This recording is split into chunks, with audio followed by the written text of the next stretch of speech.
అందరికీ నమస్కారం. ఈరోజు మనం చెప్పుకోబోయే కథలు వజీరు కూతురు చెప్పే అరేబియన్ నైట్స్ కథలు. కీలుగుర్రం.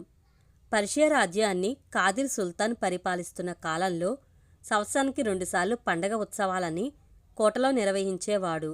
ఆ ఉత్సవాలను చూడ్డానికి కానా పీనా గానా బజానాలతో మునిగి తేలటానికి అందరూ హాజరయ్యేవాళ్లు.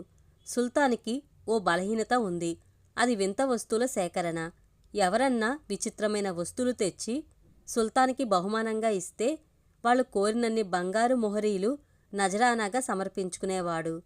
మొహరీలు వద్దంటే కోరింది ఇచ్చేవాడు.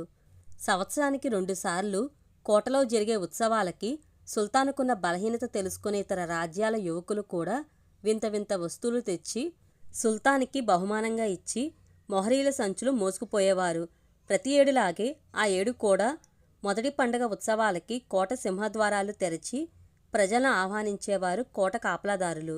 సర్వాంగ సుందరంగా ముస్తాబయి షాదీఖానాలా మెరిసిపోతున్న కోటలోని అందచందాలు చూస్తూ సుల్తాను గొప్పతనాన్ని పొగుడుతూ ఉత్సవాలకు తరలివస్తున్నారు జనాలు.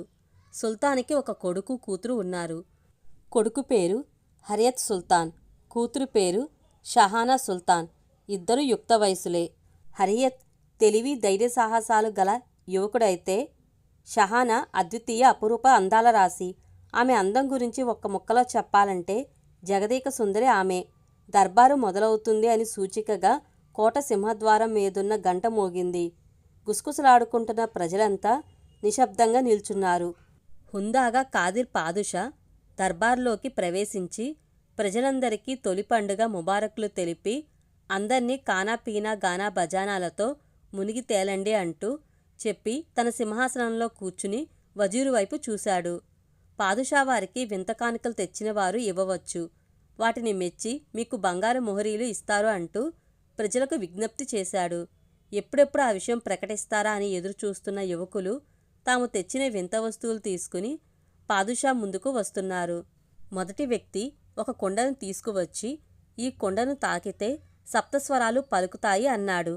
పరీక్షించి చూసి అతనికి 1000 మొహరీలు ఇచ్చాడు ఆ సుల్తాన్.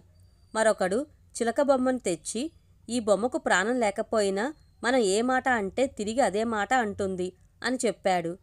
చిలుక బొమ్మను కూడా పరీక్షించి అతనికి 2000 బంగారు మొహరీల సంచిని అందించారు.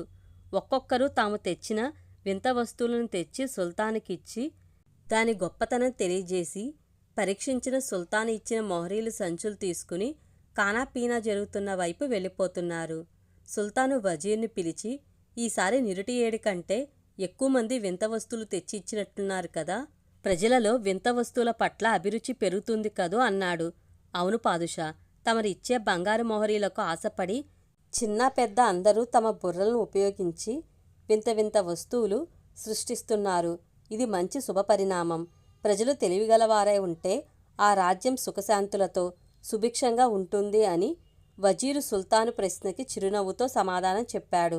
ఇంతలో ఒక యువకుడు వచ్చాడు. 4 మనుషులు పరదా కప్పిన ఓ పెద్ద వస్తువు తెచ్చి దర్బారు మధ్యలో పెట్టి ఆ యువకుడు ఇచ్చిన మొహరీలు తీసుకుని వంగి సలాం చేసి వెళ్ళిపోయారు.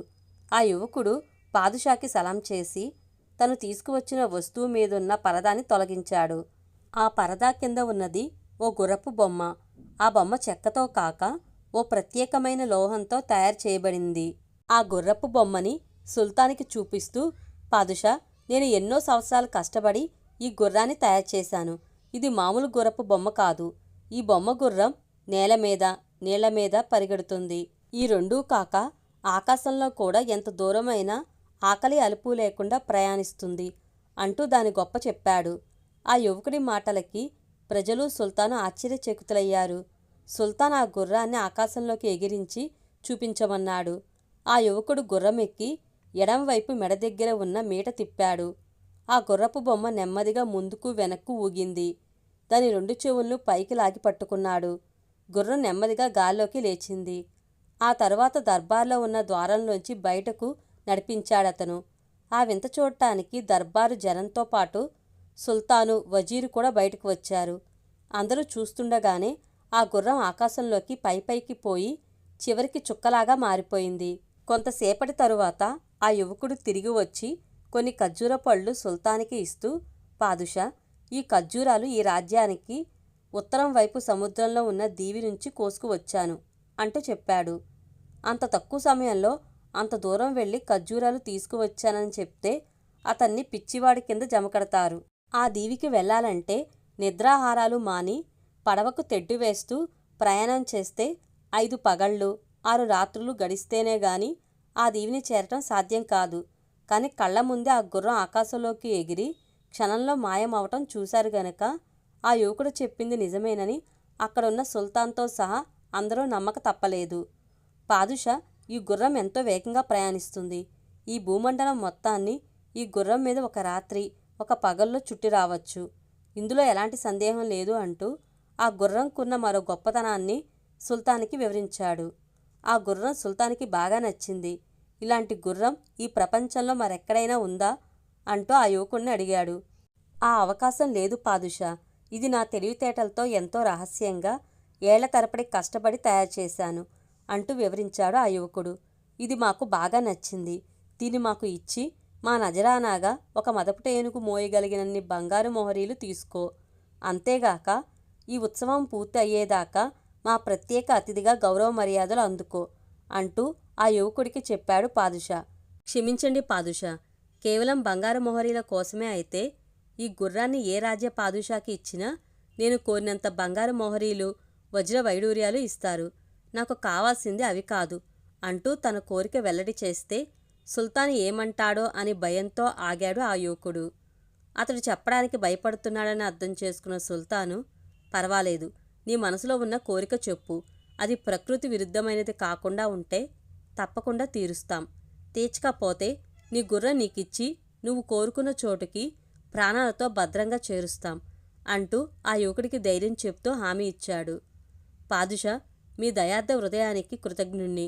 దీన్ని తయారు చేయడానికి ఎంతో కష్టపడ్డాను. ఇది ఎంతో అపురూపమైనదని మీరు ఒప్పుకున్నారు కనుక దీన్ని మీకు ఇచ్చి అంతే అపురూపమైన మీ కూతుర్ని భారీగా పొందాలనుకుంటున్నాను అంటూ తన మనసులో మాటను పాఠం అప్పచెప్పినట్లు గబగబా చెప్పాడు ఆ యువకుడు. సుల్తాన్ ఆలోచనలో పడి తన వజీరు వంక చూశాడు. పాదుషా, ఈ యువకుడి శక్తి సామర్థ్యాలు తెలివితేటలు సామాన్యమైనవి కావు. అవి మనం కళ్ళారా చూశాం. ఇలాంటి వాడికి పిల్లని ఇవ్వటం వల్ల మనకి ఎంతో లాభమే కానీ నష్టం లేదు అంటూ తన అభిప్రాయం రహస్యంగా సుల్తాన్ చెవిలో చెప్పాడు వజీరు. వజీరు మాటలు నిజమే అనిపించాయి సుల్తాన్కి. నీ కోరికను మన్నిస్తున్నాం. మా యువరాన్ని నీకిచ్చి పెండ్లి చేయడానికి మా సమ్మతిని తెలియజేస్తున్నాం. త్వరలో ఆ వేడుక జరిపిస్తాం.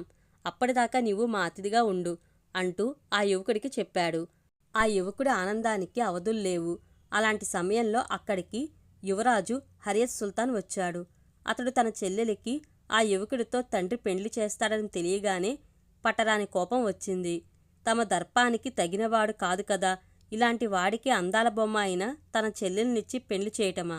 బాబా ఈ వింత వస్తువుల పిచ్చిలో పడి ఏం చేస్తున్నాడో తెలియకుండా ప్రవర్తిస్తున్నాడు. ఈ గుర్రం మర్మం ఏమిటో ముందుగా తెలుసుకోవాలి అనుకుని గబగబా సుల్తాన్ ముందుకొచ్చి నిల్చున్నాడు.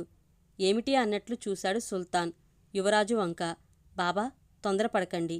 ఈ యువకుడు చెప్పినట్లు ఈ గుర్రం ఇతడు ఒక్కడు ఎక్కితేనే ఆకాశంలో ఎగురుతుందో, ఎవరు ఎక్కినా ఎగురుతుందో తేల్చుకొనివ్వండి. ఆ తర్వాత ఈ యువకుడికి బెహన్ని ఇచ్చి షాది చేయటమా మానటమా అన్నది ఆలోచించవచ్చు. నాకు ఒక అవకాశం ఇప్పించండి. ఈ గుర్రాన్ని నేను పరీక్షించి చూస్తాను అన్నాడు యువరాజు హరియత్ సుల్తాన్. ఈ వీడియో కనుక మీకు నచ్చినట్లయితే లైక్ చేయండి, షేర్ చేయండి. మరిన్ని వీడియోస్ కోసం మన ఛానల్ తప్పకుండా సబ్స్క్రైబ్ చేసుకోండి. Thank you.